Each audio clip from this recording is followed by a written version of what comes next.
የክፍል ኃላፊዎች፣ ልዩ ልዩ የሥራ ኃላፊዎች፣ ክቡራን ሊቃውንት፣ መምህራን በየማዕረጋችሁና በየደረጃችሁ እንደዚሁም ምእመናን አባቶች፣ እናቶች፣ ወንድሞችና እህቶች በእግዚአብሔር ስም ሰላም እላችኋለሁ። እንደምን አደራችሁ? እንደምን ሰነበታችሁ? እንደምን ከረማችሁ?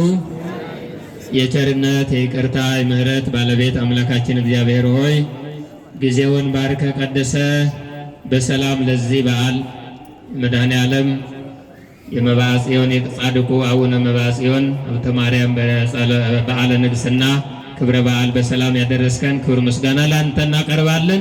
ሁላችሁም መድኃኔ ዓለምን አመስግኑ፣ እግዚአብሔርን አመስግኑ። እንኳን አደረሳችሁ፣ እንኳን በሰላም መጣችሁ፣ እንኳን በደህና መጣችሁ። አረ እንዴት ነው?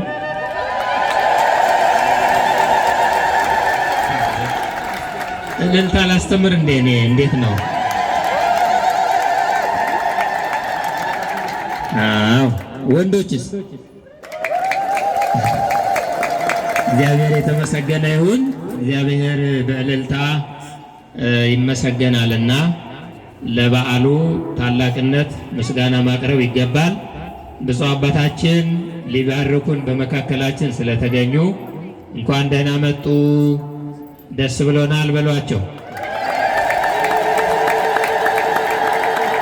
ክቡራን አስተዳዳሪዎችም እንደዚሁ በየደረጃቸው በየክብራቸው ከሌሊቱ ማሕሌት ጀምሮ ኪዳኑንም ቅዳሴውንም እንደዚሁ ሲያገለግሉን የቆዩትና የክብር እንግዶቻችን ከብፁዕ አባታችን ጀምሮ እንኳን ደህና መጣችሁ ብላችሁ በሞራል ለራሳችሁ እንኳን ደህና መጣችሁ። የትምህርት ክፍለ ጊዜ ስለሆነ አሁን በኋላ ከብፁዕ አባታችን ትምህርት በኋላ እኔ እመለሳለሁ። መልእክቶች ይኖረኛል፣ ማሳሰቢያዎች ይኖረኛል። ትሰሙኛላችሁ አይደል?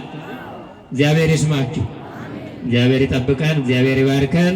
ብፁዕ አባታችን የሚጣፍጠው አንደበታቸውና ትምህርታቸው ሊያስተምሩን ሊባርኩን መጥተዋልና በሞራል በእልልታ በጭብጨባ ተቀበሏቸው። ለማታጨበጭቡ አላችሁ።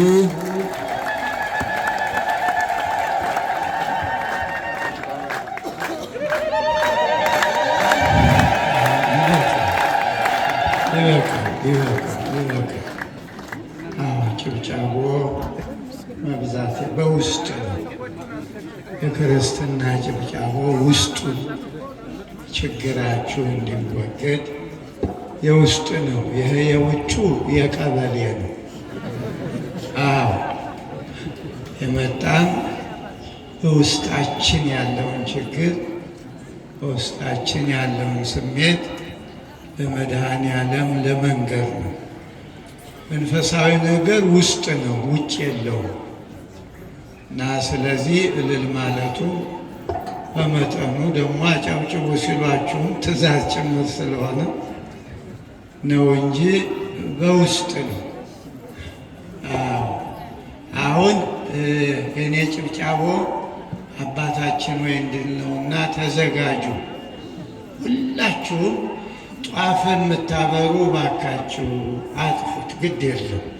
አሁን ለማን ነው የምታበሩ? ጧፉት ውስጣችሁ ነው። አሁን እንዳልኳችሁ በውስጥ ነው እንጂ ጧፉ ብዙ ቤተ ክርስቲያን ገጠር የተዘጋ ነው። አዎ እና ግድ የለም። ስርዓት ሲኖር እንነግራችኋለን። መብራት የሚበራበትን ዝም ብላችሁ ጧፉን አመታችሁ ለቄሰ ገበዙ ለሊቀ ዲያቆኑ ስጡት፣ አዳምጡ፣ እንድንጸልይላችሁ። በቅዳሴው በጸሎቱ ጊዜ መባቸውን ተቀበል እንድንል ራሳችሁ አመታችሁ ራሳችሁ ካበራችሁት ምን ብለን እንጸልያለን? ሰው ስጦታ ሲጠጥ ለሚሰጠው ይሰጣል እንጂ ራሱ ስጦታውን አመጥቶ የራሱ ካረገው ምን ይባላል? መጽሐፉ እና ታዘዙ የምታበሩ አሁን ግድ የለም ባለማወቅ ነው፣ አውቃችሁ አይደለም። የእኛ ስንፍና ነው። መባ ስታመጡ ለዚህ ነው መስጠት።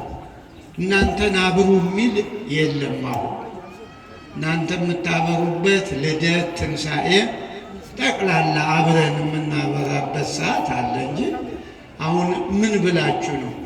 አይደግ መጽሐፍ አይታይበት ፀሐይ አለች እና ወደ ቤተ ክርስቲያን ለስንት ድሃ ይሆናል። ዛሬ ቀይ መብራት ቁመው የእህል ያለሽ የሚሉ አሉ። ቤተ ክርስቲያኒቱ ሰብስባ አንዱ ጧፍ ለአንዱ ድሃ ይሆናል፣ ለአንዱ ድሃ ወስፋት መግደያ ይሆናል። እና ይህንን አዳምጡ ሁላችሁም። በግድ ስርዓት ትስሩ፣ በስርዓት ነው። አባት የሚለውን መስማት፣ እናት የሚለውን መስማት፣ መምህር የሚለውን መስማት፣ ዲያቆኑ የሚለውን መስማት እንዲያ ነው እና ባለማወቅ ነው እናንተ። ምክንያቱም አንዳንድ ጊዜ ካህናቱም አለቆቹም ይሉንታ እየመሰላቸው ዝም ብለን ነው እና ነባሩ ስርዓታችን ጧፍ አምጥቶ ለቄሰ ገበዝ ነው የክርስትና ስም ነግሮ ተባርኮ ጸሎት ተቀብሎ ነው የሚካደው። ይህን ያዙ ባካችሁ። አሁን ለእናንተ ስሜት አትገዙ። አሁን እናንተ ስታበሩ ደስ እያል አይደለም፣ እናንተንማ ሌላም ስሜት ይኖራል።